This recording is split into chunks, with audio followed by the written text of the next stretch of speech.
Mali Bamada.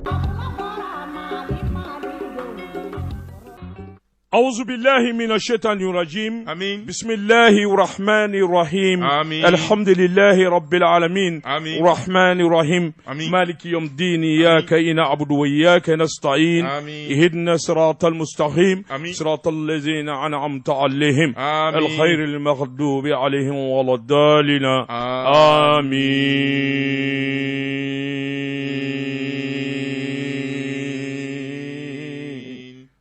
Josi Sedou biye jumaye biye lahoroma donye ala batu ala nyini sarakati bo ikado la ilaha illallah ashhadu anna muhammadar rasulullah subhanallah astaghfirullah joni sodi kado bikle benio ke folie joni sodi kado jurumo nabila allah taala ba lafi ay yafa amma nyini allah taala fe alami na amaye nyana alami na kumana ni kuma ka saniyanu mbe ngi nyini nga qur'ane ani sebani jolewna joni sodi kado subhanahu wa taala akumana alqur'ane kono akumana alqur'ane kono kadine kufo e kado ayodi muhammadu ya rasulullah akumana tawrita kono ayodi nyini nga nabila musama akumana jaburu kono ayodi nabila dauda akumana lenjina kono ayodi nabila isama subhanahu wa taala mi na kan ni danfen na yuchi ikado buna aramadoma ajogo min gadai abe min ve haramade ni jina ni wurdane u kan min ga ale allah taala koso joni shodi kado do ala kuma ba akwanga shun akwanga sali akwanga ale ala deli nga ala ma sebes danfen atesema vurashi kono ko ala rabbi shun wal ma ala bisali malala khartu Jori Sedou, ala ye min fɔ ka gɛlɛya a ko min ye ale ka ciba ye n'o ye ya Rasulullah Muhammadu Muhammadu a y'a jira k'a fɔ ale yɛrɛ n'a ka mɛlɛkɛw bɛ sɔli kɛ kira Muhammadu ya Rasulullah Jori Sedou subhanahu wa ta'ala ale min n'a ye ngi ɲininka mɛlɛkɛ 990 da k'u k'ale ala ɲini k'ale ala bato Jori Sedou k'a don ka yaala diɲɛ dugukolo sanfɛ maa minnu b'a la n'u b'ale ala ɲini n'u b'ale ala wele u ka ci fɔ a ye o mɛlɛkɛ 999 a ye duuru k'u ɲɛmaa ye o mɛlɛkɛ duuru ɲɛmaa o ye Tayiru Ma'iru Abisu mɛlɛkɛ Mautu ani Nabilu Jibirila Jori Sedou k'a dɔn mɛlɛkɛ duuru min ni ala kelen bɛ kɛ n'u tɔgɔ dɔnnen don sɛbɛnfura kɔnɔ o ye ni mɛlɛkɛ duuru ye Jori Sedou n y'a f'i ye jinɛ mɛlɛkɛ wurdane ala ye nin bɛɛ lajɛlen da ale ala yɛrɛ de bonya n'a ala ɲinini kama n y'a f'i ye n ko subhanahu wa ta'ala jinɛ 990 Jori Sedou k'a dɔn o de bɛ dugukolo sanfɛ u tɛ foyi la Allahu ta'ala ka baara kɔ u tɛ foyi la Allahu ta'ala ka ci kɔ nka nin jinɛ 990 a ye ɲɛmaa duuru k'u la jinɛ ɲɛmaa duuru ye jɔnni ye Abasu jinɛ Kibiru jinɛ Mutayiru jinɛ Samarusu jinɛ Tarafatayinu jinɛ jinɛ duuru dafara dɛ belebele an b'a ɲini ala fɛ an b'a ɲini ala fɛ ala min kelen se masa wahidu diɲɛ ani lahara a tigi ala min ye da ala min ye ne da ala min bɛ fa ala min bɛ ne fa ala min bi diɲɛ bɛɛ lajɛlen fa ka bɔ dugukolo sanfɛ o ala ɲɛ kelen ye anw ka jamana min do a ye ko Mali an b'a ɲini subhanahu wa ta'ala fɛ Allah karamɔgɔ ko a bɛ ne fa de ya a bɛ fa a bɛ ne fa a bɛ diɲɛ bɛɛ fa a tɛ hinɛ ne na ka ne to yan e bɛ to yan cogo di Jori Sedou ala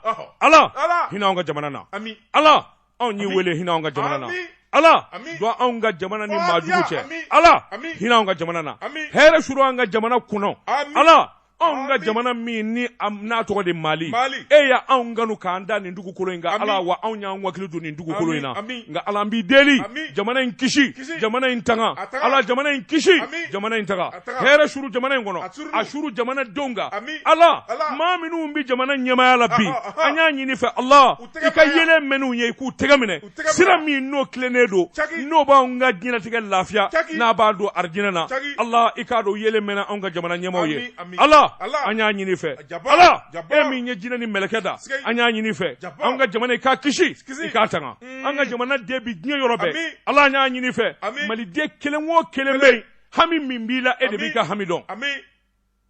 min bɛ nafolo ɲini min bɛ baara ɲini Jori Sedou bana bɛ min na n'o b'a fɛ o ka ta ka bɔ a kan o sɛbɛn ala ye a bɛ ala de bolo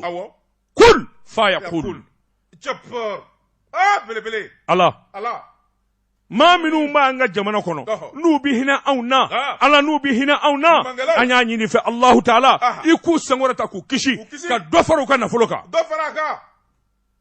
fara Bahamaden ka nafolo kan i ka dɔ fara Ba Seydou Nantume ka nafolo kan amin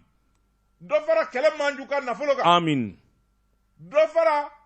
Ba Seydou Sila ka nafolo kan amin ya rabbi Allahu amin dɔ fara Bukari Kolon Sidibe ka nafolo kan ya rabbi Allahu amin dɔ fara Ibrahima Jawara Mbawdi ka nafolo kan amin dɔ fara Bukari Tanja ka nafolo kan ya rabbi Allahu amin e ko nafolotigi ma ban de a ma ban Tidjane Niang Libreville a bɛ Makan dɔ fara a ka nafolo kan ya rabbi Allahu amin ya rabbi Allahu amin ne tɛ nafolotigi dɔwɛrɛ dɔ bilen min fɔ a bɛ fɔ ka tɛmɛ nin kan de ka nafolotigi dɔwɛrɛ kɛ Mali la bilen ne tɛ dɔwɛrɛ dɔn nafolotigi b'e kɛ nka minnu bɛ yen n'u ka ɲi mɔɔw ma i da sera olu de ma o Mahamadu yarabe n den don an bɛ dugawu k'a ye ya rabbi ya rabbana ya rabbi ya rabbana baara min n'a kelen bɛ k'a bolo da ala k'a kɛ sankɔrɔta ye Mamadu Yara fɛn b'ale fɛ yan la hawla wala quwwata illa billah lazim kabini a ma wolo a y'a sɔrɔ miliyarilen don so kɔnɔ o ye fa ka wari ye sa a yɛrɛ ma foyi kɛ a nanen a ye min kɛ a ko Babu tun bɛ da ka sunɔgɔ la a ye min kɛ bi fa ma a ɲɔgɔnna kɛ n b'a dɔn je sais ce que j'ai dit tu as des preuves ne de ko i ma n ko je sais c'est mon fils moi je n'ai aucune preuve Ibrahima Karaɲara voilà kɔlɔtigi jitigi ɲumanyatigi hɛrɛ kɛ mɔɔw ye bada misiri caman dɔn ya rabbi ala k'a n'a dɛmɛ ala k'a n'a dɛmɛ wa ko a tɔgɔ kana fɔ a y'o de fɔ ne ye ko n b'a fɔ mais faut pas dire mon nom aw kana n tɔgɔ fɔ journaliste Seydou bɛɛ ka jɛ k'i tɛgɛ kɔrɔta sanfɛ a'uzu billahi minash shaitani rajim allahumma salli ala sayyidina muhammadan abduhu wa rasuluhu a fɔ ɲɛmɔw ye a fɔ diinɛ ɲɛmɔw ye a fɔ ɲɔrɔ siribukɛ ye ala sɔnnen don a ye n'a dimina ala bi dimi a fɔ a ye k'a ka fara an kan aéroport ɲɔrɔ aéroport ba in tɔgɔ dara a fa la dɛrɛ Allahu akbar dira a ma kunungo journaliste Seydou a fɔ Usmane Madan Sherifa Aïdara ye ya rabbi a ka fara an kan a ka dugawu kɛ jamana ye ya bani a fɔ Amadu Hadi Tali Seydi Tal Bufat Seydi Tal Hamadi a ka fara an kan ka dugawu kɛ jamana ye a fɔ Aruna Sangare a ka fara an kan a fɔ Suala Bayaya Haidara a ka fara an kan ka dugawu kɛ Abiya a karamɔgɔ mankan sumana sa dɛ journaliste a mankan ma suma Zulfakar mankan ma suma sumana kunungo n sigilen n ka biro kɔnɔ n ye tulonkɛ k'a fɛ n ko a ma anw bɛ kini dun na nka an ka na banna kini biɲɛ de bɛ n bolo a ko yalima 20,000 bɛ na sɔrɔ wa n k'o bɛ na sɔrɔ ala k'a barika don a la a fɔ Baba Amayi kan Jalo Sirimoribo denkɛ n bɛ barika da ye Jitura la n bɛ barika da ye Sokɛ la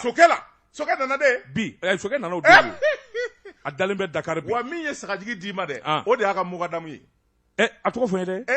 n ɲini ka ɲinɛ han Elhaji Cheikh Diko nɛgɛla Diko Kare Diko Mukadam Diko an bɛ dugawu k'a ye dilikalan don a'uzu billahi minash shaitani rajim allahumma salli ala sayyidina muhammadan abdu belebele tɛ dugawu e bɛ tɛmɛ wa joni Elhaji Mohamed Bajara maa ye o n t'a dɔn أعوذ بالله من الشيطان الرجيم اللهم صل على سيدنا محمد عبده ورسوله الله لا شريك له الله لا شريك له الله لا شريك له لا إله إلا الله أشهد أن محمد رسول الله اللهم صل على سيدنا لا حول ولا قوة جون ودي بوبو سيسي دوجمي فلاجة فلاجة بنا تقولي أمنا نوري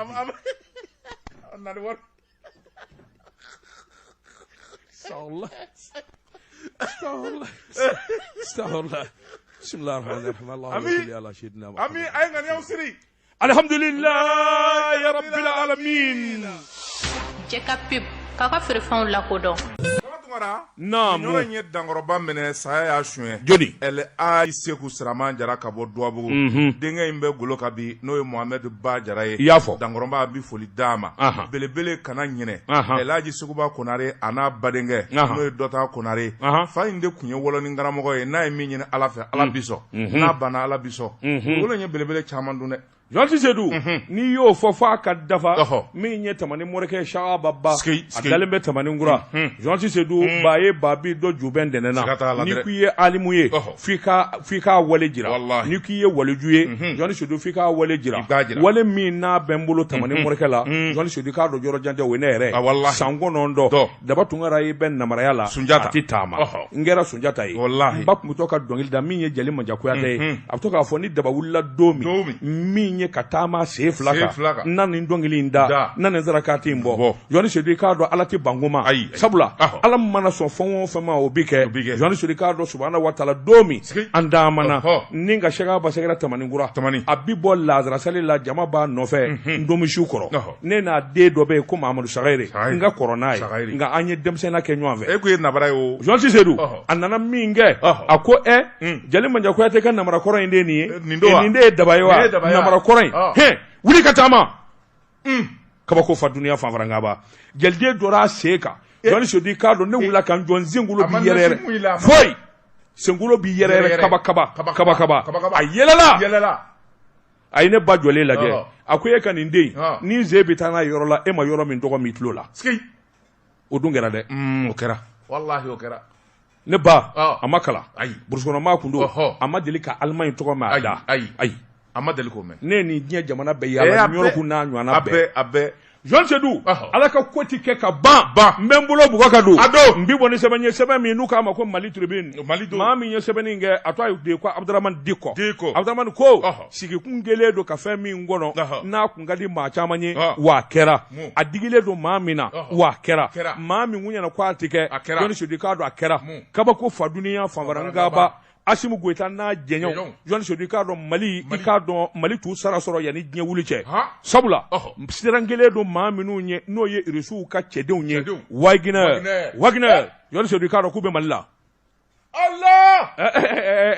abana epa na to Abuja ku yerafa wa Wagner nana de awa nana de angarla nywana sawu Jonti Sedu ubina utna anabo atibo ni nunu nana aka jamana na ana keta ana bota Jonti Sedu ka do puma chayara CEDEAO Union Européenne France Amerique jamana nunu mbele jele utafo Wagner ko nanina Jonti Sedu ka do yami ibisra de shido minye wulika joni jetemine minye malako dono nye minu ngwa kuna foni sebendi aledu uya sebendia u yere nye de Wagner che kemeduru jigena Mali du koloka bamanju aflanya unye aflanya unye tuguni fwa kasa esajara epwe tok jihadisi ifla de ne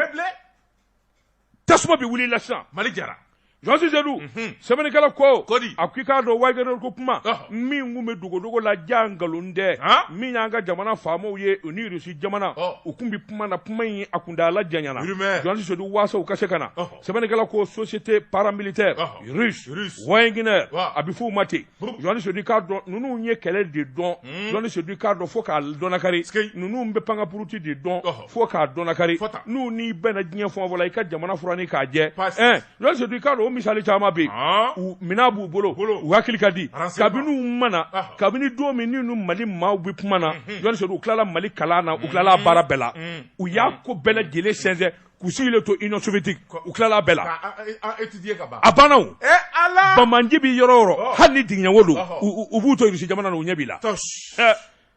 Jonti Sedu semeni kala ko akwika don décembre kalo kile muga ani fla san 2021 Bamako panguru digi kenana Jonti Sedu baye kafo o ya soro kalo duru ani nunu ngume pumana ma chamba bana mine kundo anu ni nyuanje Jonti Sedu ka do adafara semeni kala ko bengan ani akina bele jele nyuan zoro sa oro ni bele jele na Jonti Sedu ka don abaturkolov que 154 emu Jonti Sedu ka don oye avion bele mi na chanjala ke Bamako ya tingasa Jonti Sedu ka do a chanjala Bamako aéroport Modibo Keita la sorasu kan minon anu ka avion bi joro mi atari bele Jonti Sedu sebene gala ko a bele ne koni e be ado ka fo ko bisina sebene gala ko aku bora Moscou ningu ukunda uyeskal ke Damas Syrie jamana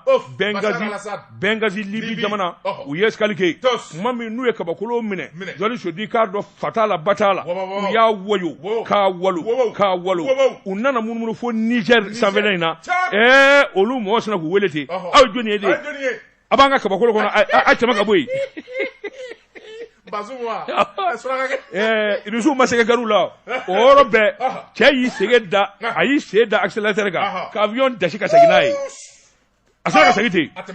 Jɔn Seydou sɛbɛnnikɛlaw ko a segilen min kɛ a taara Dumina Tripoli tuguni ka sɔrɔ ka Mali magɛn Jɔn Seydou k'a dɔn yɔrɔ bɛɛ lajɛlen u nana canjala kɛ Mali la sɛbɛnnikɛlaw ko Irusu kuma caman d'u fɛ u welelen don min na u nakun ye min ye Jɔn Seydou k'a dɔn baara ɲini dɔ don o kuma ti don ni diɲɛ jɔnsi cɛ u ka nin wulikajɔ ni jateminɛ Jɔn Seydou k'a dɔn k'a ma ko 223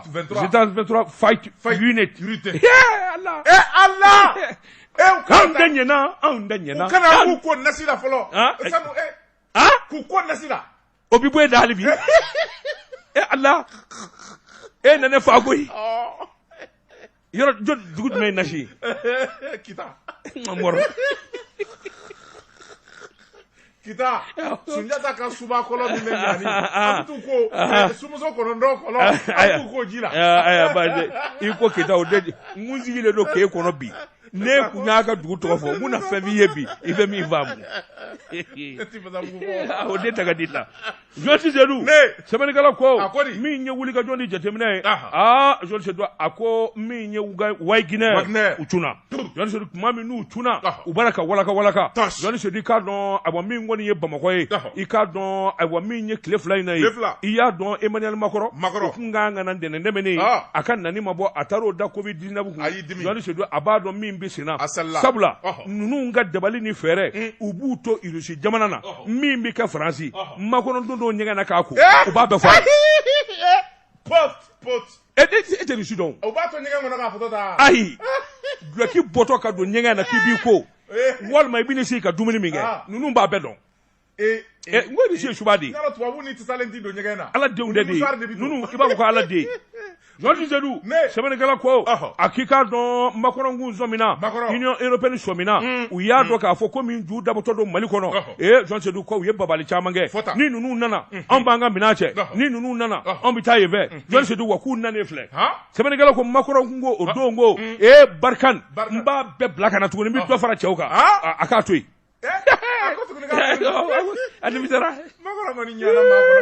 Jɔn Seydou sɛbɛnnikɛla ko a ko nin sɔrɔsi kulu minnu nanen filɛ n'u k'u ma Jɔn Seydou k'a dɔn ayiwa 223 o don u gundo tɔgɔ ye Jɔn Seydou i k'a dɔn u bɛn'u walankata jamana yɔrɔmisɛn min bɛ yen ni gɛlɛyaw bɛ yen Jɔn Yesu i k'a dɔn u bɛn'u tila o yɔrɔ ni ɲɔgɔn cɛ sɛbɛnnikɛla ko cɛ 500 o de kɔni nanen don fɔlɔ Jɔn Seydou k'a dɔn olu kɔni bɛna baara dabɔ ka yɔrɔ fura ni maa wɛrɛ minnu bɛna o kɔfɛ o natɔ don a ko n'i y'a ta k'a lajɛ an ka sanu bɔ yɔrɔ u bɛ taa yen sanu bɛ bɔ yɔrɔ o yɔrɔ Jɔn Seydou k'u bɛ taa yen u kana ɲinɛ dɛ mini anw ka kungokolo in Sebabugu fanfɛla in na ka don Bawule kungokolo in na cɛ mugan m'anw dabɔ k'a daminɛ nɛgɛla ka taa Bawule kungokolo in na ka taa Kita ka t'i kun bɔ Dabayanfa in fɛ ka t'i kun bɔ fɔ Jɛma sirada in fan fɛ Sebabugu u ye gendarme attaqué yɔrɔ min cɛ mugan min yen bɔ n'an ye cɛ mugan bila yen o tuma fa b'e la mais c'est le Bɛlɛdugu le Bɛlɛdugu n'a pas besoin de e ma hali jadisiw tɛ taa a ka yɔrɔ la kosɛbɛ o fɛn tɛ yen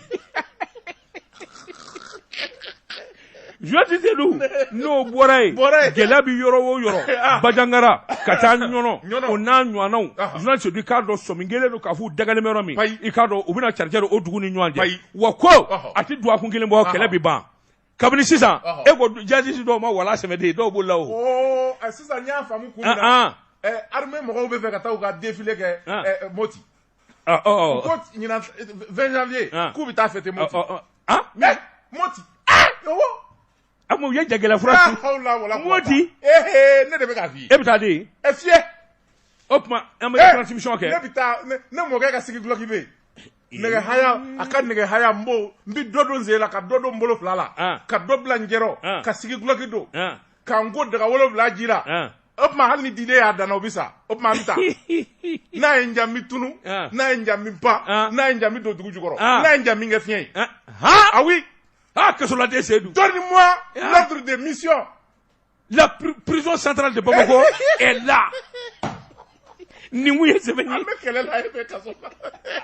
je te dis que je vais en tant que reporter de guerre si tu me donnes l'autorisation sini sɔgɔma je vais partir non i ko bɛ n ye non i tɛ taa non sa n labɛnnen don non ayi n ko dibila bɛ n bolo n mɔkɛ ka dibila bɛ n bolo i bɛ to e ka sabali sa n bɛ deli de a ka ala kama i denw ma quoi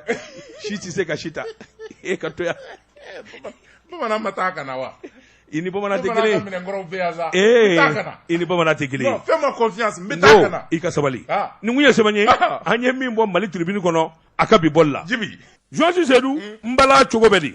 dama tɔgɔra ne bɛ n tɛgɛ don o bi kɛ sɛbɛn ye an ko min ma observatoire kɔlɔsilikɛla sɛbɛnnikɛla n'o ye Cyril ye nin y'a ka sɛbɛn ye Cyril ko ni maa fa fɛn mɛnna maa bara kɔrɔ i jabi gɛlɛya la a ko fɛn min ye tubabuw ka bagabagali a n'u ka jalaki n'u b'a bi an ka jamana kan fɛn min ye Asimi Goyita ye nin t'a sira sɛbɛnnikɛla ko a ko n'i y'a ta k'a lajɛ fɛn min ye Alimaɲikaw ye ka fara MINUSMA ka cɛden minnu bɛ yan n'olu ye EITM ye olu ka minɛnw fara ɲɔgɔn kan Wagner o nali ko kuma min fɔlen bɛ fɛn min kɔni ye jɛjugu caman ye a bi poyi sɛbɛnnikɛla ko a ko n'i y'a ta k'a lajɛ malidenw kamana gannen bɛ minisiri min bɛ n'a bi sɔrɔdasiw ka koɲɛ kunna kolonɛli Sadio Kamara ale yɛrɛ de y'a fɔ k'olu ma foyi faamuya MINUSMA bi yan Barkani bi yan Takuba bi yan ECAP bi yan EITM bi yan G5 bi yan ka fara Mali armée kan nka kɛlɛ don o don a bi juguya o tuma ko fɛn dɔ de bɛ yen fɛn dɔ bɛ yen dɛ sɛbɛnnikɛla ko fɛn dɔ de bɛ yen o ɲɛ ka ɲini o ɲɛ ɲinini tɛ taa cogoya wɛrɛ la fɔ Mali armée yɛrɛ de ka diɲɛ sa an k'an jɔ an yɛrɛ kolo la sɛbɛnnikɛla ko an k'an jɔ an yɛrɛ kolo la o de kɛra sababu ye fɛn min ye ministre de la défense ye a y'a ɲini jamanakuntigi fɛ wari di an ka taa kɛlɛkɛminɛn san fɛn min ye colonel Asimi Goyita ye a ye yamaruya di fɛn o fɛn ni sɔrɔdasiw mago b'a la n'a se bɛ Mali jamana ye budget 2021 na wari ta i ka taa minɛn san sɛbɛnnikɛla ko o fɔ ani sɔrɔdasiw ka kasɔtigi fɛn min ye jamanaw ye Rusi jamana Chinois jamanaw ka taa fara Turikiw kan minɛn o minɛn bɛ yen n'an ka sɔrɔdasiw mago b'a la u y'a bɛɛ lajɛlen cɛ ni k'an ka jamana magoya sɛbɛnnikɛla ko a ko fɛn min ye bɛrɛdɛnw ye blendew 12-7 ka fara fɛn min ye a minɛn tɔw kan a minɛn dagosi de ka ca minɛn min donni na ɲinan san kɔnɔ ka taa an ka jamana kɔrɔyanfan ni cɛmancɛla la kabi Mali dara a ɲɔgɔn na minɛn ma donni san kelen awɔ Allahu akibaru nam sɛbɛnnikɛla ko a ko n'i y'a ta k'a lajɛ fɛn min y'an ka jamana kɛlɛdenw ye PC n'o ye poste de commandement opérationnel ye minnu bɛ kɛlɛbolow kunna an ka jamana cɛmancɛ la ani kɔrɔyanfan fɛ bɛɛ lajɛlen tɔnsi wulilen don k'u jɔ kɛlɛw kɛlɛ kɔni don min n'a bɛ fɔ laso o don fɛn min kɔni ye Mali dugukolo ye joli kelen bɛ kɛ ka fa bɛɛ bilen sɛbɛnnikɛla ko a ko kuma min fɔlen bɛ o labɛn min kɛlen bɛ Mali armée fɛ fɛn min ye dɛmɛbaw ye u y'a dɔn k'a fɔ sanda u dɛsɛlen kɔfɛ u jɔsen tɛ ngolo fa EITM n'o ye fɛn min ye tubabuw ka marabolo ye min ye kɛlɛbolo ye n'o tun bɛ formation na a n'a bɛ kalanbolow la olu y'u ka minɛnw fara ɲɔgɔn kan u n'u fo sɛbɛnnikɛla ko a k'u ka minisiri min bɛ yen n'o y'u ka sɔrɔdasiw ka minisiri ye Alimaɲikaw o ɲini ka na yala fɛn min ye Wagner ye n'a nana Mali la aw bɛna mun kɛ olu ko an y'a dɔn ko Wagner natɔ don o tuma an ka minɛn bɛɛ lajɛlen faralen bɛ ɲɔgɔn kan an bɛn'u cɛ ka taa jamana wɛrɛ sɛbɛnnikɛla ko a ko n'i y'a ta k'a lajɛ fɛn min ye Mali sɔrɔdasiw ye u kɔrɔtɔlen bɛ sabula kɛlɛbolo minnu labɛnnen bɛ a tɔ ye fɛn min ye u ka commandement ye n'o ye chef d'état major ye n'olu y'a fɔ k'a fɔ a ye haw kɛ don min kɛlɛ bɛ wuli sɛbɛnnikɛla ko baara min tun bɛ Asimi Goyita ani ministre de la défense bolo o baara banna sabula minɛn min kan ka san ka d'u ma mugu kisɛ nafolo wari bɛɛ dir'u ma dumuni a bɛɛ taara k'a fɔ ko ordre bɛ Asimi bolo bilen wala ministre de la défense bolo ordre dir'u ma a mɛnna kɛlɛ bɛ olu de bolo sa n b'a fɛ ka taa jagawuli kelen kɛ Tubuto a kɛra sa o maa min tɛ se Segu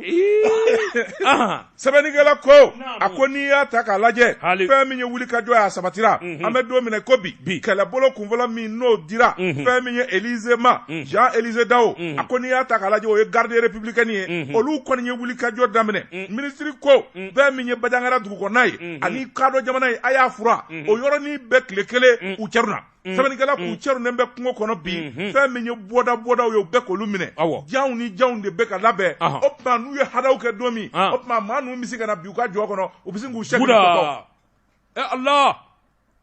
ala daganikaw ɲɛ sa sɛbɛnnikɛla ko ni kɛlɛ wulila a janto kan ka kɛ sabula fɛn min ye droit de l'homme ye olu de bɛna wuli tubabu ninnu fɛ tuguni union européenne jamana minnu tɛ fɛ mali ka lafiya olu bɛɛ lajɛlen farala ɲɔgɔn kan ka hakilina di k'u bɛ Wagner nali kɔ o tuma an k'an labɛn cogoya tiɲɛ lagosili ani burujali bɛna ta k'an ka armée sɛgɛrɛ nka o waati de an kan ka wuli ka jɔ kɛ k'an ka armée dɛmɛ n'an kunna wari ye ani renseignement ye o de ka ɲi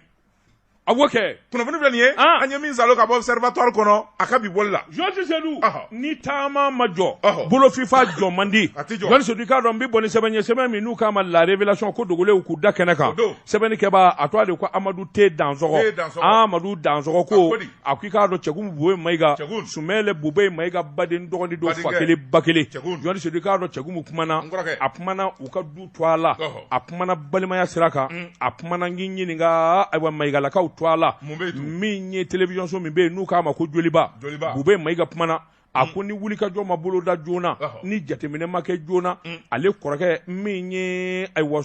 Bube ye Sumeilu Bube i k'a dɔn a bananen bɛ banajuguba a ko i k'a dɔn o tuma ni wulikajɔ ma bolo da Allah jɔnni je ne sais pas u k'a bila u k'a don avion ba ye Asimi ka avion kɔnɔ ka taa n'a ye Faransi ou bien États-Unis ka taa furakɛ a kuma dɔgɔtɔrɔso ti ya c'est un homme d'État u ka taa n'a ye clinique Pasteur la ayi o minɛnw kɔrɔlen don bon u ka taa n'a ye ATT ka o dɔgɔtɔrɔso la a bɛ furakɛ yen yɔrɔ jumɛn Imini Luxembourg wa non dɔgɔtɔrɔw yen dɔgɔtɔrɔw ka suma ni yen dɔgɔtɔrɔw ka suma ne ko Banɲa mɛ sila tɛ Jelibugu la yan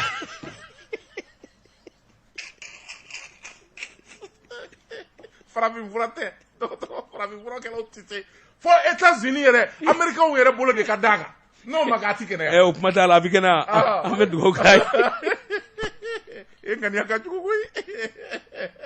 Jɔnsi Seydou sabali sa i bɛna n ka baara kɛ ni yɛlɛ sɛbɛnnikɛla ko a ko di a k'i k'a dɔn ayiwa min ye badenkɛ ye o kɔni y'a damakasi damakasi in barika bonda kosɛbɛ a ko kuma wulikajɔ ka bolo da joona sabula n'i y'a ye olu ye communiqué in kɛ jɔnwala u b'a dɔn kɔrɔkɛ degunnen don ka se hakɛ min ma wa du bɛɛ ka kuma de ye nin ye o tuma min ye ayiwa Mali a premier ministre kɔrɔ min delila ka kɛ ministre ye min delila ka kɛ ayiwa SE o ɲɛmaa ye jamana kɔnɔ o tuma ale kɔrɔkɛ man ka kɛ maa lankolon ye ka sababu kɛ a minɛnen bɛ ka bila kaso min kɔnɔ Jɔnsi Seydou k'a dɔn ani nin kaso bon in man kan sɛbɛnnikɛla ko o tuma u bɛ wele da kɛ ka damakasi kɛ min ye diɲɛmaa na min ye malidenw ani ni jamanadenw bɛɛ lajɛlen k'a faamuya k'a dɔn k'a fɔ min ye wulikajɔ ni jateminɛ ye olu ka kulekan in bɔ ka n'a bila bi la Mali faamaw ma jaabi kɛ u kumanen tɛ o tuma min kɔni y'u kɔrɔkɛ u jɔrɔlen don a ka farikolo na kosɛbɛ min ye Sumeilu Bube Mayiga i k'a dɔn a man kɛnɛ fɛɛrɛ bɛɛ lajɛlen ka kɛ a bɛ se ka ta bala cogo min olu m'a fɔ dɛ dɔgɔtɔrɔw de y'a fɔ ko Sumeilu Bube k'a man kɛnɛ bana min b'a la bana gɛlɛnba don fɛn do sa ni maa min tu n'es pas médecin ministère wa tu n'es pas médecin mais non mais tu peux pas m'empêcher de dire ce que je pense mais toi aussi Seydou nous sommes dans un état quoi Mangane il doit être évacué oui banajugu tɛ o banajugu tɛ n'i bɔra tulu ni fɛn la ka taa bila nin yɔrɔ in na farikolo fɔ ni fari bɛ ɲɔgɔn sɔsɔ mais on parle d'un cadre un commis de l'État mais il y a tellement de cadres dans ce pays. Est-ce qu'il est le seul cadre? Ne me pousse pas à dire ce que je ne dois pas dire, mon frère. Obana, Dorometi Bokata, ma frère, c'est fini. Akaï Kodjou. Akaï. On peut bien le soigner ici. Il faut que ça change. Et ça changera. Et ça doit changer. On va changer. Mais ça changera. Ni. Aw yɛrɛ de ko ne hakili ma bonya kuma min aw bi fanga na a tun bɛ kasoboba belebele de jɔ ni faamaw minɛna olu bɛ taa yɔrɔ min et vous allez profiter et voilà vous avez les choses a ye kow to yen a ka tiɲɛ et vous tombez dans le même problème. An m'a fɛ ka kasobonba datugu e ko ka kura jɔ. Non a tun bɛ kasobon de jɔ. Non. climatiseur bɛ fa minnu na ni cadre ni faama minnu mana minɛ mais n'a y'a to ni kasobon in ma pendant combien d'années a bɛ fanga na. Et vous allez, c'est comme ça aussi. Et alors? Mais c'est les autorités. Tellement dégoûtant. Non. Mais c'est les autorités. Tellement plein de microbes et de virus. Merci. Non. Il fallait y penser à l'époque. Moi, il fallait changer les choses. Et ça doit changer. Fama hagli biji febe la fo. Kaso. Bana. Anisaya. Maru. Hagli ti jiginina. mais cela doit être vraiment une leçon pour les gens. Hein. Ça doit être une leçon. Hein. Nous, bi fere ke, Bamako kaso bumba, ka bonya, ka janya. Joni Sedou. Ubo mi wanga lodo sa. Idande ala de la. Koni kaso bojo ki folo bitala. Madama mi dara kaso bo kona kaso ma kaso jokun. Et alors? C'est du n'importe quoi. Il faut que femme au cadre. Madame Katewa. Et si jamais mon grand frère savait qu'il allait en prison. Johnny. Soumelou. S'il le savait. Non, j'ai posé une question. Mais voilà. Et pourtant, Atara Kasola, Makaso Joe. Alors, nous dis. Justement, c'est ça. Il faut y penser. Un peu trop, ok. Madame Rebeki Boala. Et quand vraiment Boubé, c'est un bon grand frère. Vraiment, c'est pour amuser les gens. Non, j'ai rien contre lui. Wallah, me doit ni Banabala, à la Kenaya. Ni Banabala, à la Kenaya. Non, pas du tout. Fatiata, à la Kabla. Johnny. Et à type la fois, non, au là, on ça, je sais pas, avec Kiride. Oui. Il faut qu'il soit jugé. Na kirila ni kinyedo. Non ko alaka kenea. Bana e betay. Alaka kenea. Nga ka bla kiri make jamais. Ni mu yesebanye. Anya mi bo la révélation kono ko dogole ku dakenaka. Dama to kora ala mine jonde malo. Akana siga. Siga do ka boni sebanye ami ma nouvelle horizon. Masriba no ye la rédaction ye ani Mahamani Touré ni nya ka sebanye. Mahamani Touré ko nga foroko be zebema. Ni yiru ma do wa ba do. Fe minye kelebolo mi na wulilembe anga jamana chamanje yan va fe. Fe minye gouverneur Munumbe no ye Bajangala ani Douazan région gouverneur ye tabale goshira wilika jo mununga nga ke ka armée deme u ka bara la u ko ke okma jamana de on vene folu ka armée deme sabula ni kele bolo wulila kaba kele wati shuni kle kele de biguli Nani gala ko nzende falikele la a global baliado no te na globala abika fa be fe obi yeleka sabani gala ko ako fe mi colonel Abbas Dambele ale de moti gouverneur aye sabani ke ka nyini jamana de onve munu be nu bi mobilita munu bi motota nu bi yala marfa be kati jugu banga fe mi armée obe andeme mo yere be dola olu be giringa jola e haraba ka mobilila wali ka moto la ita nyini ni ma jogo do ibita ka yere fa shuye de oui, tiens, non, ça c'est vrai. Ako, opma, aye décision ta, décision mi na ba nyini, jamana de onve maoma, ni bi kunda chamanjela inga, no e moti marai, ni akili katwala, ka fo sharia ou desigira, ka bosa, kana sevare, dinye dongo do ni wuli ka jot damenena, olu wakili katwala ka fo, fe minye 21 no sera, ki to sa ni sevare ke, ni sera sevare bi dai. Ok, je suis d'accord. Iti teme sabula bara munun be sena ka ke ni temena ko bi se ki soro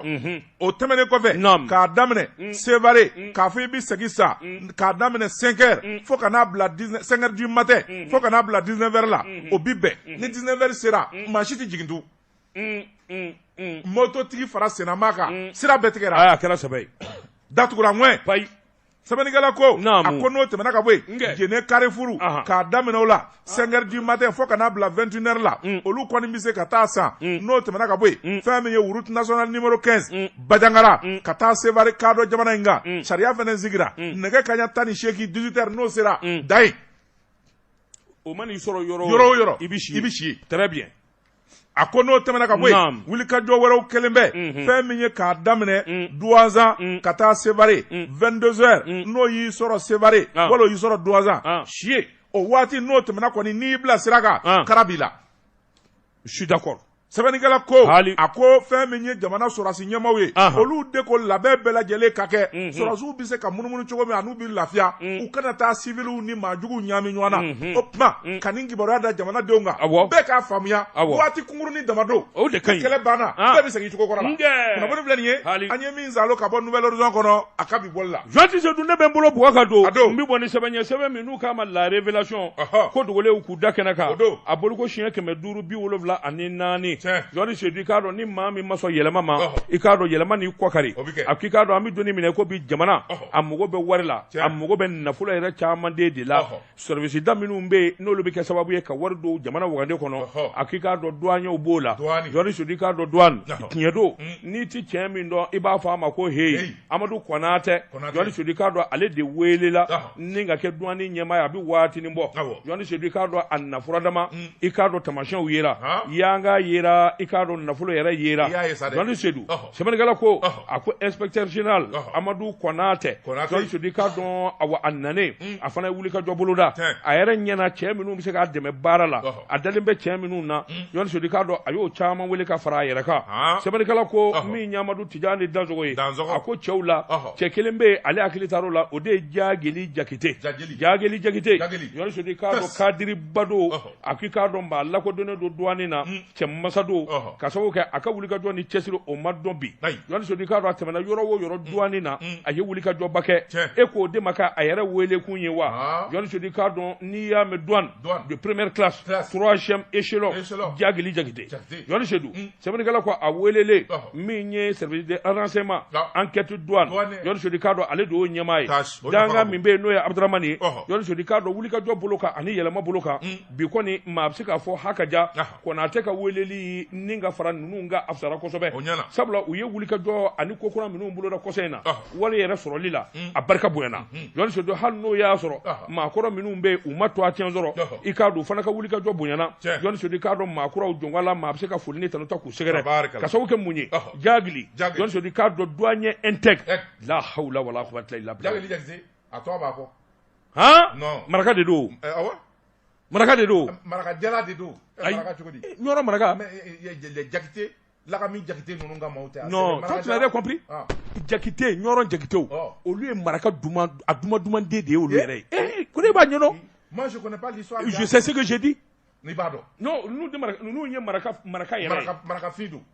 jɔni sedu sɛbɛnnikɛla ko i k'a dɔn ayiwa min ye jamana in ye yɛlɛma ani wulikajɔ ani jamana yɛrɛ a ka sɔrɔ jiidili a bɛ se k'a fɔ Amadu Konatɛ a nakan ka di kosɛbɛ sabula a bɛ fɛn min nɔfɛ jɔni sedu i k'a dɔn o de ye wariba file ka don jamana kɔnɔ wa i y'a fɔ dɛ nin bɛ moi je suis journaliste l'élève de Daba Tunkara je vois loin maintenant non c'est une très bonne équipe ni mun ye sɛbɛn ye an ye min bɔ révélation kɔnɔ ko dogolen y'u k'u da kɛnɛ kan Daba Tunkara ne bɛ n tɛgɛ don ni kɔni sɛbɛn ye an ko min ma le soir de Bamako wula Basiriba n'o ye Ba Umaru Angoyiba ye an ba to an ma nin y'a ka sɛbɛn ye a ko an ka taa conseil national de patronat du Mali la yen kɔni a kɛra musokɔrɔnbɔgɔ de ye n'i y'i jɔ a bɛ ba taara bɔ i la n'i y'i sigi fɛn d'i la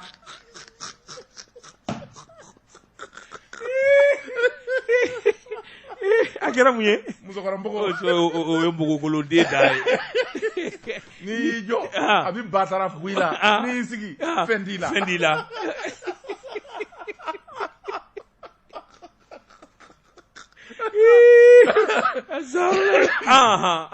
sɛbɛnnikɛla ko a ko fɛn min ye kiiri tigilamaw ye cour suprême u kumana kunun ko u ye jaabi min bɔ ka bi jaabi in kɔni nin taara kɛ fanfilani bi de ye Jaaje Amadu Sangare Mamadu Sinsi Kulubali nin fan fila bɛ ɲɔgɔn na u ye fan fila bɛɛ lajɛlen bɔ k'u bi dugu ma bi a si tɛ patronat président ye bilen match nul awɔ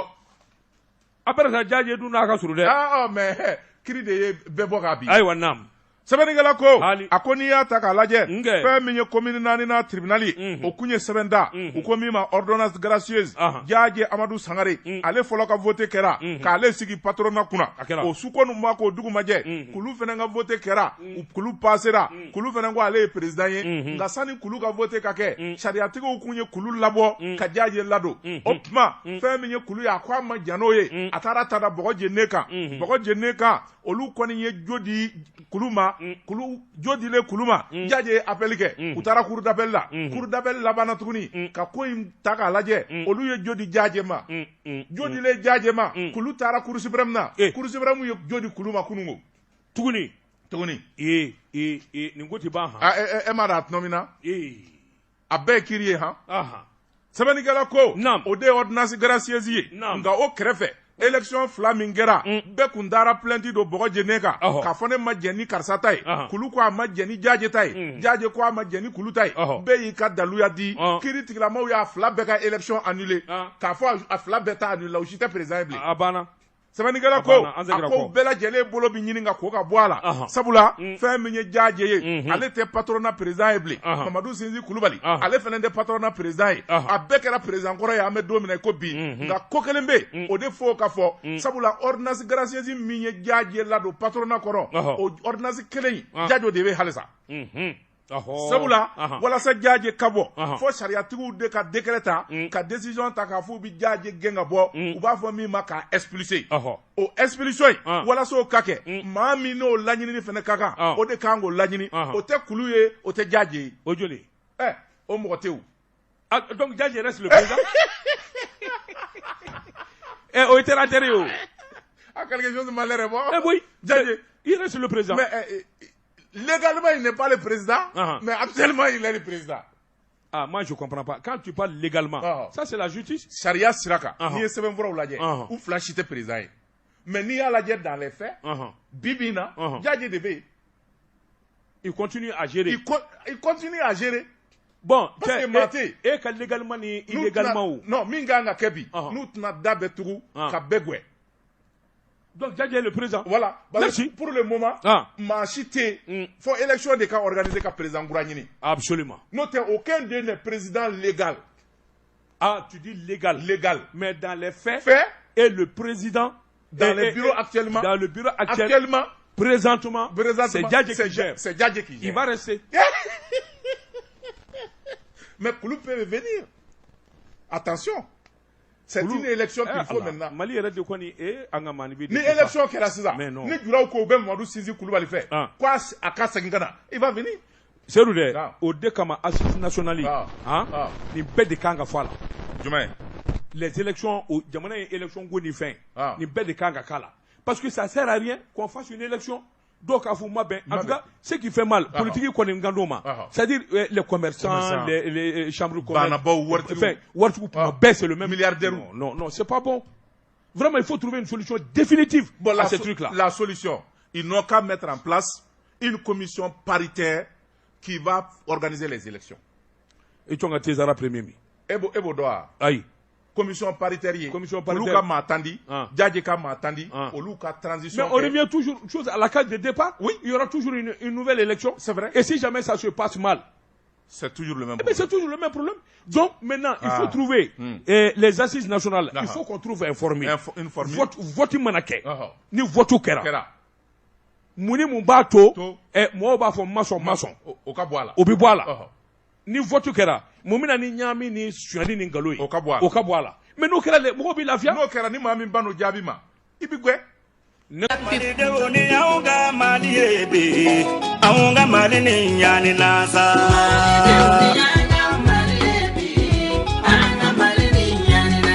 Malidewoni aunga maliebe. Aunga malini nyani nasa.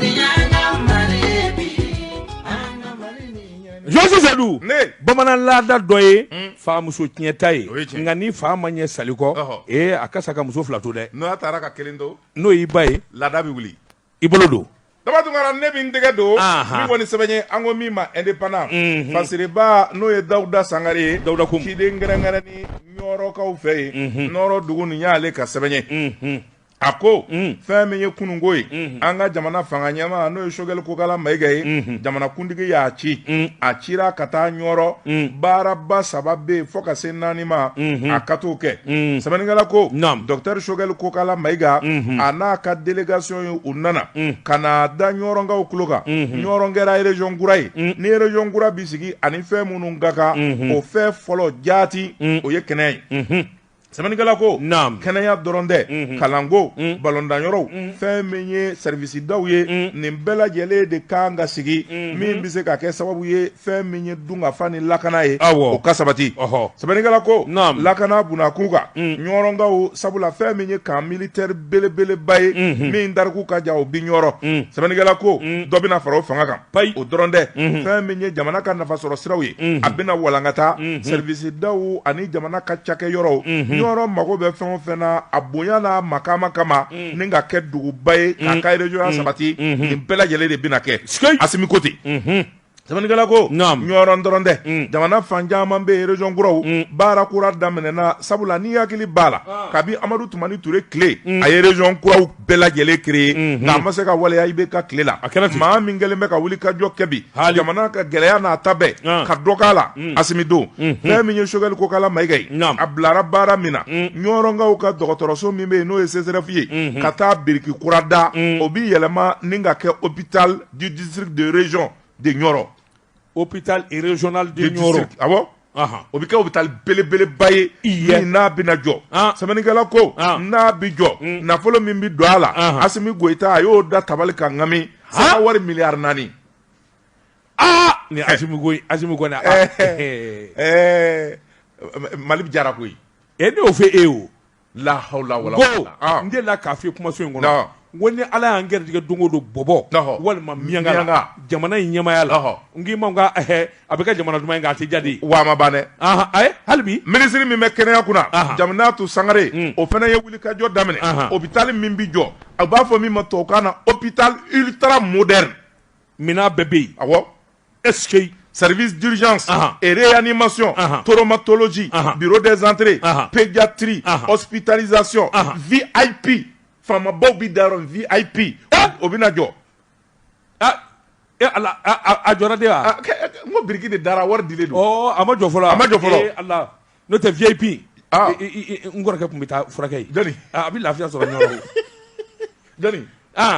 Le tig. Jamais ñoro. Ñoro ngaw mandi. Anditai. Aywa. Anditai. Ani da banya me fe abulu kaso. Aywa. Tama da ñoro ndai. Aywa. Sabani ka ko. Nam. A ko dɔrɔn dɛ sefa wari miliyari 2 miliyɔn kɛmɛ 5 Jaminatu labɛnnen don n'o wari jɛ ye budget 2022-2023 ni jɔli banna dɔrɔn a b'o minɛ jigin a kɔnɔ ye. U ka wari kalifa cɛkɔrɔba ma. Jɔn Ɲɔrɔ Siribukɛ. Siribukɛ tɛ wari dɔn bilen sa. U ka wari kɔlɔsi ni wari bɛɛ kalifa ma. Ala tɔgɔw ni fɛnw de b'ale kɔlɔsi ale bɛ wari dɔn wa. Y'a nam. N'i ye wari kalifa la a b'a bɛɛ nin k'a ban ale tɛ wari mara.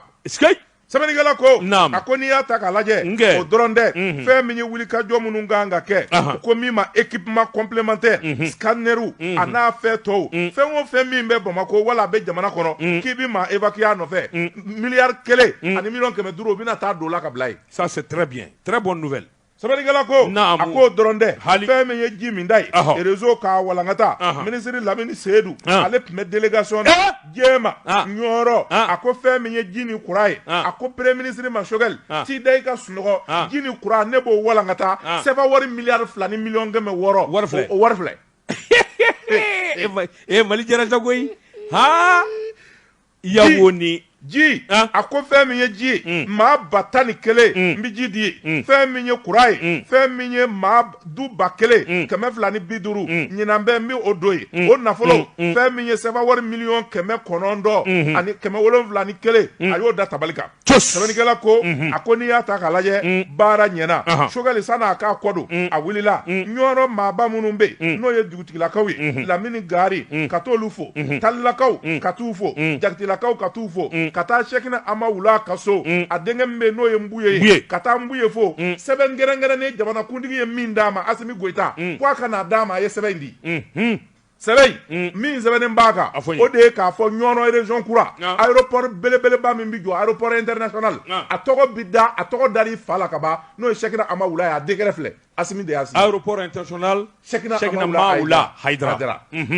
Sɛbɛnnikɛla ko a ko fɛn min ye cɛkɔrɔba ye n'o ye Ɲɔnɔ Serifuka ye yɛlɛ ni nisɔndiya a tor'o de la a bɛ dugawu kɛ jamana in ye a bɛ dugawu kɛ Asimi Goyita n'a nɔkamaw ye a bɛ dugawu kɛ Choguel ye minisiri minnu nana a b'i baro la a b'u sumusumu u bɛ baro duman kɛ sɛbɛnnikɛla ko fɛn min ye dɔwɛrɛ tɛ dɛ bonya ni karama min ni Nioro y'a sɔrɔ ale b'o dɔrɔn de fɛ a fa ta in dɛ a ma kɔntan o yɛrɛ la Nioro kɛra région kura ye nafolo min bɛna don Nioro ani baara minnu bɛna kɛ jamana faamaw fɛ a b'o de fɛ Choguel Mayiga san'a k'a kɔ don Nioro sɔrɔdasiw a taara n'u ye ɲɔgɔn ye min fana bɛ yen n'u kan k'o kɛ lakana bunakun kan jamana bɛ dabolo min kan o y'o f'u ye wuli ka jɔ minnu fana bɛ yen n'o b'u kan n'o ye tɔɔrɔ ye u da bɛ ka n'o bɛɛ lajɛlen la Sogɛli y'a bɛɛ lajɛlen fana kɛ sɛbɛn ye maa min bɛ sɔrɔdasi ko ɲɛnabɔ a ka gouvernement kɔnɔ o ye Colonel Sadio Kamara ye a ye papier d'o ma ye sur le champ vis-à-vis de Kinshasa Mali Jaraw Allah ja politique maaw nga ya Asimi ne bɛ kuma politique toki u bɛ ne ka Asimi Asimi Mali Jara koyi Josi Sedou ne bɛ n bolo bugɔ ka don n bɛ bɔ ni sɛbɛn ye sɛbɛn min n'u k'a ma aujourd'hui Josi Sedou k'a dɔn misirima n'i y'a to a yɛrɛ ma a tɛ saraka ti bɔ Josi Sedou k'a dɔn ni muso in i k'a dɔn nin ye ŋanamu kɛlɛ ye Josi Sedou k'a dɔn binkɛla don min ye san 2 kaso ye Josi Sedou ka sin k'i mɔlɛnkɛ tɛ ka bɔ kaso kɔnɔ ka tunu i ko to bɛna nugu la Aminata Dumbiya u k'a ma ko Dadɔ Dadɔ tununa han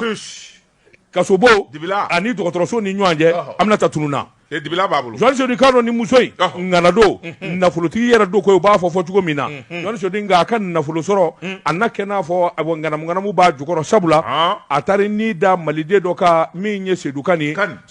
y'a dɔn i y'a to a mɛn a bɛ Gabon Libreville milliardaire don a ka milliardaire nkalon kɔni t'a la a ka maaɲumanya ma dafa o ko tɛ tiɲɛ ye Sedou Kane ka wari jeliw b'a tɔgɔ fɔ ko u ma nafa n bɛna ɲɛ f'i ye o n y'a dɔn de koyi Josi Sedou k'a dɔn nin muso ye Dadɔ a wulila ka taa se Sedou Kane ma i k'a dɔn Gabon a ko min ye Sedou Kane y'a ɲininka e ko e ye ayiwa feerelikɛla ye Caterpillar ne mago b'o de la joona Josi Sedou o yɔrɔnin bɛɛ lajɛlen na muso sina ka bɔ ni sɛbɛnw ye Josi Sedou k'a dɔn Allemagne ale yɛrɛ de ye Caterpillar tigi ye Allemagne jamana na o ŋanamu kumaw o sɛbɛnfuraw k'olu bɔ ka jira Sedou Kane na o yɔrɔnin bɛɛ lajɛlen la Sedou Kane ko o tuma n'o don madame Aminata Dumbiya u tɛna taa nin san maa wɛrɛ bolo u ko muso in ma ko Dadɔ o tuma n b'a sa e bolo wari kunfɔlɔ minnu kan ka di a miliyɔn kasabi 100 caman de ye Sedou Kane na kɛ a ye warijɛ bɔ k'a da muso tɛgɛ tandara kalo 1 kalo 2 kalo 3 muso ɲininka o ɲininka Josi Sedou k'a dɔn kolokala k'a dɔ b'a da faamuyali nana k'a dɔn k'a fɔ karatu ma don o yɔrɔnin bɛɛ Sedou Kane ye mɔɔnɔ bɔ ka mɔɔnɔ kura bɔ min ye Mali tribunal ye kete i ta da bɔgɔ jenne kan u ka muso in yɔrɔ ɲini sabula a ka wari b'a la komini 4 na o nana wulikajɔ boloda ka muso in dɔli ma ka t'u tɛgɛ da ka ngami Sedou Kane ye wari min d'i ma Caterpillar saniko la a ko bi cogo min kuma jɔlen ma sɔrɔ a da Josi Sedou yɔrɔ bɛɛ u ye nɛgɛw k'a la ka taa datugu min ye boli kasobonba ye musow ka kaso Josi Sedou k'a dɔn a taara i da ye a b'i ni kasa Philippe Boire bi a n'a ka latingɔlɔ gasa ni gongo gasa o waritigi dama tɛ u tɛna ɲɔgɔn baro Josi Sedou nka ni muso in a bɛ kaso la bole Josi Sedou k'a dɔn a ka dumuni i tulo fɔlɔ dɛ dumuni bɛ bɔ hôtel la ka na d'a ma a tɛ batara dumuni kɛ dɛ kasoladen VIP ale tɛ barakɔnkɔnɔta in don wa ayi dumuni bi bɔ hôteliw de la Josi Sedou o dumuni natɔ tamatinu i y'a dɔn faamaw ka dumuni hôtel dumuni kɔni i y'a dɔn barika t'a la tamatini jabani jeni karɔtini walima u bɛ sin ka filɛrini walima nanayini dawukandi ne ko nin ye mun ye hali ye nin bɛɛ kɛ i bɛ kaso la a dakuruɲɛ kelen hôteliba ninnu dumuni barikaba de ka bɔ nka a da ka gɛlɛn o ye gɛlɛya da ye n ko u bɛ se ka na ni kuden kelen ka filɛrini dɔ dɔw ka ni tilara k'i jɔ dɔrɔn u b'a fɔ 8000 i tila dɔrɔn u bɛ se ka ni ko la facture 40 000 30 000 ne ko kɔni fa t'aw la ala cɛ k'u bɛ nin bɔ Sikaso place Josi Sedou muso in ka dumuni tun bɛ bɔ l'hôtel de la a ɲɔgɔnna kasoladenkun de ye Josi Sedou k'a dɔn a tor'o la sɛbɛnnikɛla ko muso in nana karabu daminɛ ka sin ka bana fari dati k'a man kɛnɛ awɔ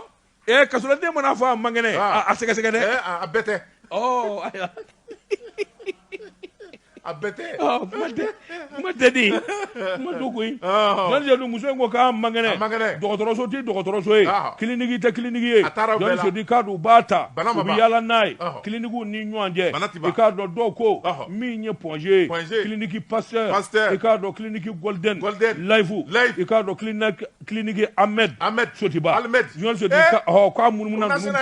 nka olu ko kiliniki caman y'a jira k'a fɔ kalo don dɛ a ma taa olu olu fe nga min woni jele do docteur sebe chama ko ni ndirama na bora abita yeve na bora yeve abita yeve jon se di ka do kaso bo boele ani kliniku ni nyuanje utura taka segila muso fla ko ni sora muso fla o de dale do no ka koloshi jon se di bo ni taka segina sebe ni kala ko muso de sinaka balika tunu te pulukete machita tayrodon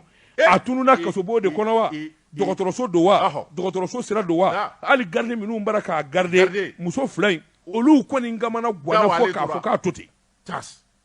wa a tununa a tununa ka min kɛ jɔnni sodo ni maa si tɛ muso in da yɔrɔ dɔn u t'a dɔn yɛrɛ k'a tununnen don o den mɛnna fo bɔ nana k'a kalama sa jɔnni sodo k'a fɔ muso in kɔni a tununa han da dɔ i kɔda dɔw yɛrɛ y'a jira k'a fɔ da dɔ ni Mali wa a taara a mɛnna o yɔrɔnin bɛɛ Mamadu Kasoge i k'a dɔn kuma in dar'o tulo kan o ye sɛbɛnfuraw bɛɛ minɛ a ko nin ka kɛ hakilisigi la sɛgɛsɛgɛli bi kɛ min ye da dɔ ye a donnen don ayiwa digiɲɛ so kɔnɔ o a bɛ suba so kɔnɔ o ale b'i tɛgɛ d'a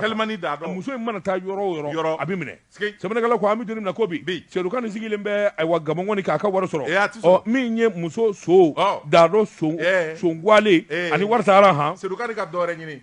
Dado ye telimani ta o Seydou Kane fana den ka suma o a ka suma kojugu seb'a ye o n'o tɛ n'i taara Gabon Libreville jɔnni sodi k'a dɔn i dalen b'a la k'a fɔ cɛ min b'i nafa yɔrɔnin kelen walahi an k'o fɔ diɲɛ bɛɛ k'o mɛn an bɛ den kɔni bila kɛrɛfɛ n ko ye jate o de ye base ye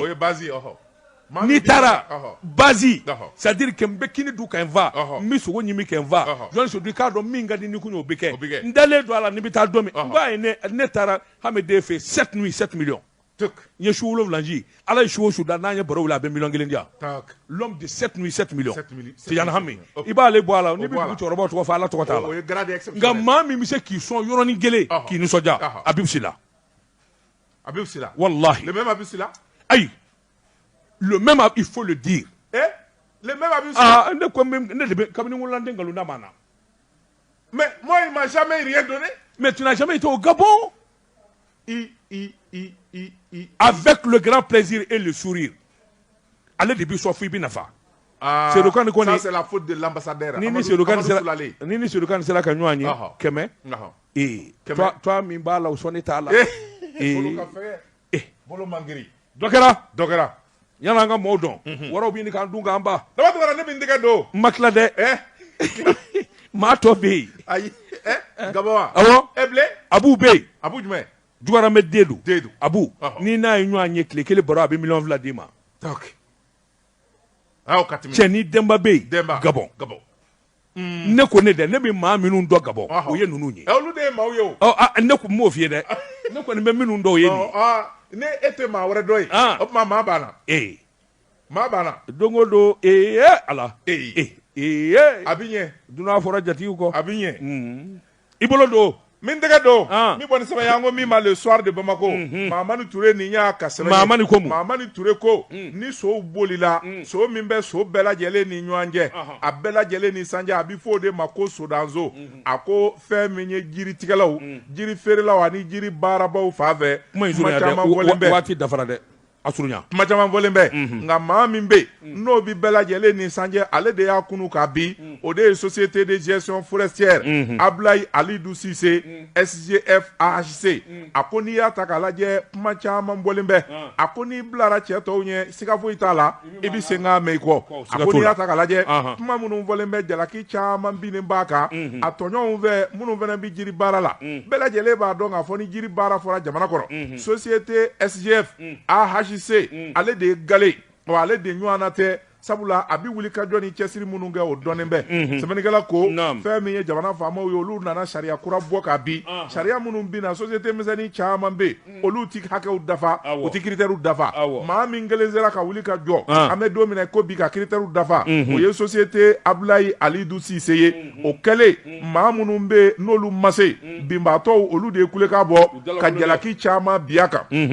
sɛbɛnnikɛla ko a ko n'i y'a ta k'a lajɛ u bi jalaki fɛn fɛn bɛ a kan a bɛɛ lajɛlen ye nkalon kuma de ye sabula fɛn min y'a yɛrɛ ka kunnafonidila ye n'o ye Yusufu ka Sakɔ ye Yusufu ka Sakɔ ale yɛrɛ bɔra ka kunnafonidi baro kɛ kunnafonidi baro in na min bɛ ani min bɛ a y'a ɲɛfɔ jamana ye baara minnu kɛ ani danganiya minnu ɲinina bɛɛ lajɛlen fɛ bɛɛ dama ka kan a y'o ɲɛfɔ nkalon kuma minnu tigɛlen bɛ k'a fɔ fɛn min ye jamana ye o kɛlen bɛ ka SDF ko o sankɔrɔta ka tɔw lajigi a bɛɛ lajɛlen ye nkalon ye sabula sariya sɛbɛn filɛ so filɛ kɛnɛ filɛ ni min ye hakɛ dafa jamana bɛ sɛbɛn ta ka d'i ma sɛbɛnnikɛla ko an bɛ don min na ko bi kuma o kuma bi fɔ a bɛɛ lajɛlen ye nkalon kuma ye juguya k'a dama don société SDF ale de ɲɔgɔn na tɛ bi a ka baara ɲɛ a n'a bi sariyaw bonya wa u bi kungo lakana Jean Seydou ka dɔn waati n'a ka waati ma se bi ta an b'a bila yan siga t'o la min ye sanyɛlɛma ye n'o sera ka ban bɛɛ k'i jigi kɛ établissement Majo Senfara frigo congélateur téléviseur a belebele ni manga ka bere da sɔngɔ ko k'a ɲɔngiri Jean Seydou ka dɔn an k'an jigi k'o ye min ye wulikajɔ ye les gens du prêt-à-porter Ben Sissoko Kawaralakaw ka Ben an ka foli ani tanu ni bɛɛ an b'an kɔ kɛ nakɔ kɔlɔni kɔ ye sanni an kɔ don an ka musokɔrɔba n'o o sera ma a ko a denkɛ n'o ye Jakarija Kulubali ye a bi san 30 bɔ a fa ye Nɛnɛ Kulubali a bɛ bɔ Kaco Buguni Masantola mara la o ye Kolokani cercle ye a ba ye Kɔniba Tarawele k'a bɔra ka taa tunga fɛ olu kɔni famana kibaruya ma k'a to Côte d'Ivoire a bi san 7 bɔ somaw kɔni kɔnɔ ganlen don u b'a fɛ a ka kibaruya d'u ma ni maa min b'a dɔn n'o ye Jakarija Kulubali a bi bɔ Masantola Kaco Buguni na Kolokani cercle la u ka a ka kibaruya di fɛn min y'a bɛnkɛ o ka numéro la 74 15 57 35 walima